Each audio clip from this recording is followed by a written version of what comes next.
Explosive bowel movements have won the vote. Amargasaurus Redesign. And a huge discount on ARK Ultimate Survivor Edition. You're right kids, it's Ras Clark and welcome to your regular ARK community news. Before we begin, don't forget to hit that like button, subscribe, share around, and let's get into it. So it's been a while, we've missed a lot of controversy, but a creature has finally been picked to be the second creature coming to Lost Island, the next map for ARK Survival Evolved. And we'll quickly just glance over the controversy surrounding it. The vote was so close between the Dinopithicus and the Carcharodontosaurus. One being a monkey that everyone expected to wield a gun, and we'll get to that in just a moment, and the other one being a slightly lesser version of the Giga, a new theropod that I think people were hoping was going to go toe-to-toe with the Giga. And the vote was so close in the end, there was barely 1% difference in it. And it wasn't without a lot of back and forth between certain people on Twitter. Of course, the Dinopithecus was suggested by Up From The Depths, a content creator himself who of course wanted people to pick his creature. But there was a lot of backlash surrounding this, claiming that Up From The Depths influenced the vote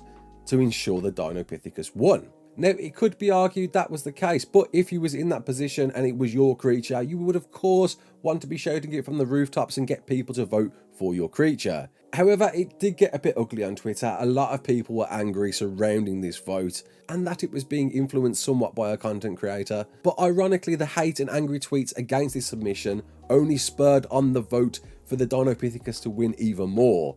And it would have been interesting to see had this been a more amicable vote. And I'll be speaking with Up From The Depths about this soon to get his opinion and perspective on this journey and how he feels about it now. Of course, there's a video of him screaming about it pretty loudly. So it's here, the baboon, the monkey, as voted by you, the community, with a bit less weapon than we expected. See, the Dinopithecus, or any other creature for that matter, it was never clearly stated that the abilities suggested would go into the final cut, and they certainly haven't. Weapon wielding monkey is a no-no, it's not happening. However, some other things are that I don't recall ever seeing before in the original suggestion. The first thing to notice is the size of the creature. Look at it, the size of it compared to the dude that's above my head somewhere. It's a big monkey, bigger than I expected it to be. I'm sure a lot of you did as well. And a lot of people are hoping that we can colour mutate the baboon's bottom.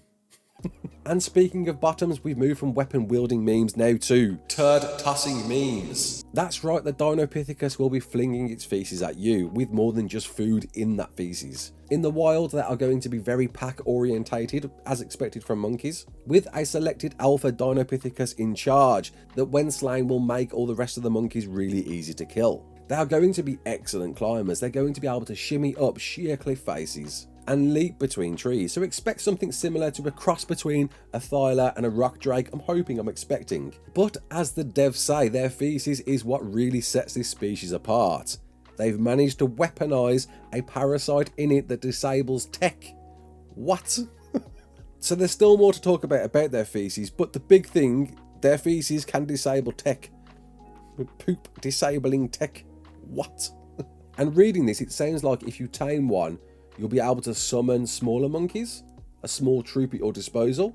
They'll organise around the strongest of your tames, and the new alpha can then direct them at a target with a shrieked battle cry. So I'm expecting the mini troop apes are going to act like some form of force field, temporary shield around the creature of choice. And I look forward to seeing how this mechanic is going to work. The Dinopithecus won't require a saddle, although I am interested to see if it's going to work like a Gigantopithecus, whereby it can wear a flak helmet to have some armour to it. And the big news, in battle your Dinopithecus will fling fecal projectiles, grenades, or a combination that I like to call EBM for explosive bowel movement.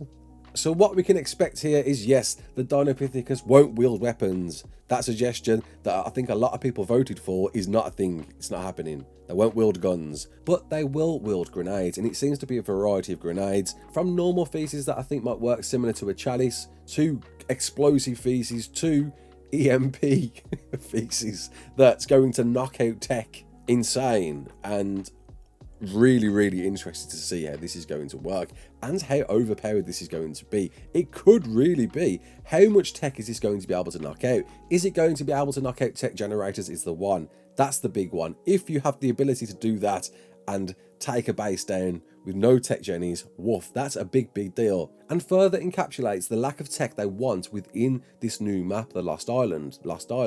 Stop calling it the Lost Island. Because of course the Amargasaurus, the first creature that was announced to come to Lost Island, has the ability to damage tech armor apparently. And apparently is going to decimate saddles as well. I've got a full video on this, I'll leave a link in the description. But the point is, this is encouraging you to wear primitive gear. So is the Dinopithecus encouraging you to not use tech jennies or wear tech armor? Instead, stick to flak gas jennies? Is that really what's going on?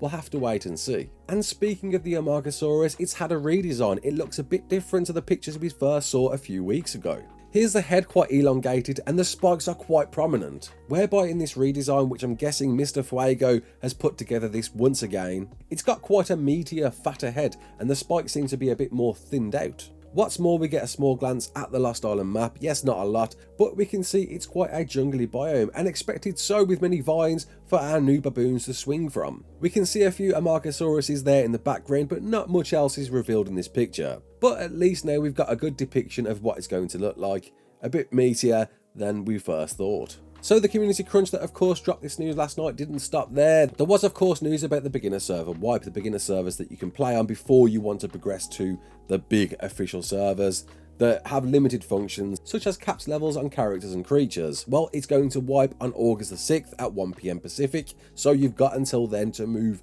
off to officials before it resets and you all start again. You've got an Evo event this weekend until August the 2nd with a bit of 2 times breeding, taming, harvesting, XP, all the stuffs at 2 times the rate for you to enjoy over the weekend. And there's a big sale on the ARK Ultimate Survivor Edition. Of course, the edition that gives you everything in ARK. It gives you literally everything, all the maps right from Scorched Earth to Gen 2 for you to play on. Of course, including all of the free maps that are coming too. And all for one very cheap bundled price. £42.26, which is just shy of $60 in the US, which is an incredibly low price for ARK and all of the DLC maps. I don't think we've seen anything this cheap ever before. So if for some reason you are watching this and you don't own ARK, now's a good time. You're getting a lot of bang for your buck at this price, but sadly it is only for Steam at the moment. Hopefully we see some discounts for PlayStation and Xbox, but so far it's just Steam. But if you are on Steam and haven't played ARK, don't know why you're watching this, but this is a great opportunity to get involved. And lastly, I'll leave you with the man, the myth, the legend, Captain Fat Dog, the best trap maker I have ever seen in ARK. I've honestly watched Captain Fat Dog for the last 4 or 5 years. It's been a long time, and he has made some of the most magnificent, fantastic traps I've ever seen, and including a new one now to help capture fish, which you really do need. Capturing fish, the right fish for taming Shadow Mains in Gen Part 2 is a nightmare.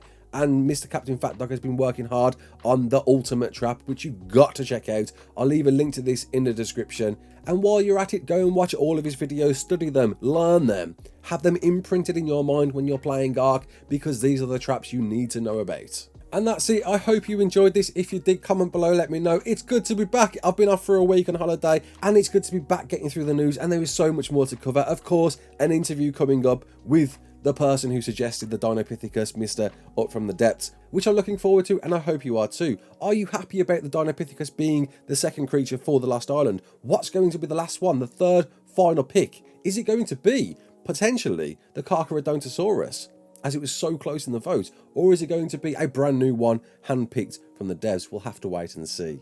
My name's Ras Clark. Don't forget to like, share, and subscribe, and as always, peace out.